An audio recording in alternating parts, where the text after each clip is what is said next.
అండి. బ్యూటీ పార్లర్కి వెళ్ళి ఏం చేయించుకుంటా? హెయిర్ స్ట్రైట్నింగ్ చేయించుకోవాలి. నీకు హెయిర్ స్ట్రైట్నింగ్ కదా కావాలి? ఒక్క నిమిషం ఉండి చెప్తా.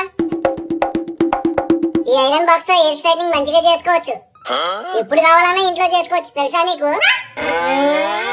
సరే, ఫేషియల్ అయినా చేయించుకుంటాను, డబ్బులు ఇవ్వండి. వసే తింగర మొద్దు, దీనికి ఎందుకే బ్యూటీ పార్లర్ వరకు వెళ్ళడం? ఒక్క నిమిషం ఉండి నేను చూపిస్తా. శనగపిండి పెరుగు కలిపి రాసుకుంటే తలతలా మెరిసిపోతుంది నీ చర్మం. అందానికి అందం, ఆరోగ్యానికి మంచిది కూడాను. మీ తెలివి తగలయ్యా, కనీసం లిప్స్టిక్ అయినా డబ్బులు ఇస్తారా? ఒక్క నిమిషం ఉండి చెప్తా.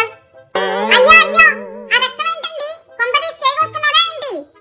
వసే తింగరి, ఇది రక్తం కాదే, క్యారెట్ బీట్రూట్ రసం. పెదాలకి రాసుకుంటే కోమలంగా చాలా బాగుంటుంది. మీతో వేగడం నా వల్ల కాదు, నేను మా పుట్టింటికి వెళ్తున్నాను. వసే, ఆకారు తాళాలు దేనికి? పెట్రోల్ వేస్ట్, ఫ్రీ బస్ ఉందిగా, వెళ్ళొచ్చే. ఈ నగలైనా మా పుట్టింటికి పెట్టారు కాబట్టి సరిపోయింది, లేకపోతే ఆ గేదె చేసే చైన్లు నా మెల్ల వేసేవాడివి. ఈ వీడియో మీకు నచ్చినట్లయితే please like, share and subscribe.